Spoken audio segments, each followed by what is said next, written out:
Salut à toi!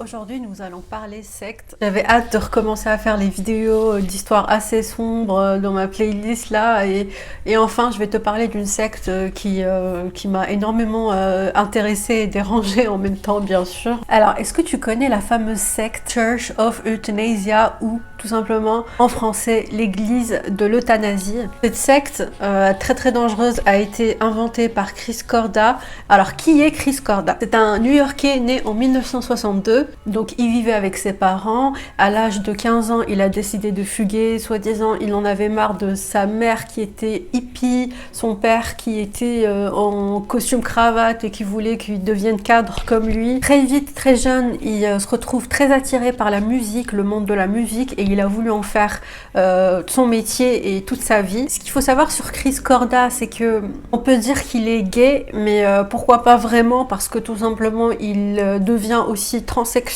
Donc il changeait d'identité souvent, c'est Chris et puis Chrissy hein, pour la version femme. Donc si on part du principe qu'il est transsexuel, on ne pourra pas dire qu'il est gay, étant donné que s'il est transsexuel, ça devient une femme, et donc s'il est attiré par les hommes, il est hétéro. C'est un peu compliqué, mais en gros voilà, il est attiré uniquement par les hommes et il aime bien se changer en femme. Donc il commence à se faire connaître par les médias, il se fait inviter, il parle de lui, de son idéologie, et c'est dans un festival qui fait quelque chose d'assez osé, et il branche, je pense, sa guitare comme ça devant tout le monde en commençant à chanter et faire sa musique, et c'est là qu'il attire l'œil d'un producteur qui le remarque tout de suite et qui signe avec lui. Donc il devient un petit peu connu avec sa musique, il se fait inviter aussi dans les médias et il parle de ses idées et c'est là que vraiment le pire commence. Alors comme j'ai dit, il est né à New York, mais plusieurs années plus tard, je sais plus quelle année, il décide de déménager dans une autre ville qui s'appelle Provincetown, parce qu'il en avait marre tout simplement de New York et de ses habitudes. Et c'est donc dans cette ville en 1992 qu'il décide de créer cette fameuse secte, l'église de l'euthanasie. Ce qu'il faut savoir sur Chris Korda, c'est que c'est quelqu'un d'écologique, ce qui est très bien, je le suis, on est beaucoup à l'être, mais lui c'est plutôt dans un sens très extrémiste, tu sais, comme ces écologiques terroristes hein, qui font des choses pour sauver la planète, mais qui derrière vont tuer des gens. Et bien c'est exactement le profil de Chris Korda. Il est aussi très libéré sexuellement. Le problème c'est que quand il commence à se faire connaître et avoir des fans, bah forcément il y a des gens qui le suivent et qui vont suivre aussi son idéologie.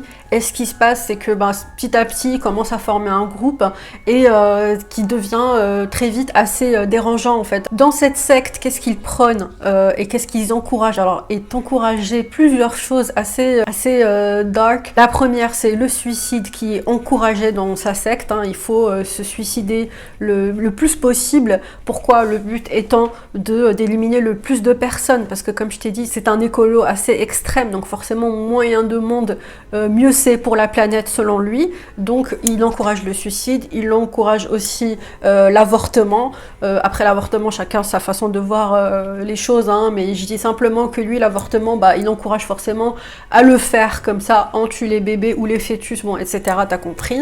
Ensuite, il encourage la sodomie. Alors tu vas me dire c'est quoi le rapport, mais en fait la sodomie c'est tout simplement pour ne pas faire de bébé, comme ça il n'y a pas de nouveau-né, et en même temps c'est son côté assez libéré sexuellement, disons assez pervers, non pas que je juge hein, les personnes qui pratiquent cela, mais bon, chacun fait ce qu'il veut, mais la sodomie faisait partie aussi des choses encouragées dans sa secte. Et enfin la dernière chose qui est la plus dérangeante dans tout ça, c'est bien sûr le cannibalisme, qui l'encourage à pratiquer. En fait il a rendu ça obligatoire, sauf pour les végétaliens. Parmi leurs slogans les plus connus, on a Save the planet, kill yourself, donc sauve la planète, tue-toi, suicide-toi.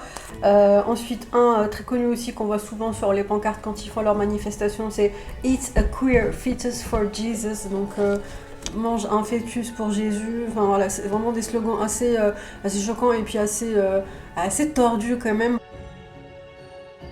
Ce qui est encore plus chelou aujourd'hui, d'après mes recherches, c'est que cette secte existe encore. Ils ont même un site internet.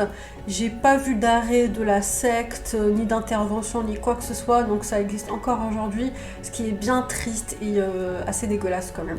Voilà, c'était tout pour cette secte. Bon, la vidéo, je pense, va être assez courte parce que j'ai pas beaucoup d'informations. Si j'en ai plus, je ferai une deuxième partie. Et puis surtout, je ferai d'autres recherches pour te parler d'autres sectes assez glauques.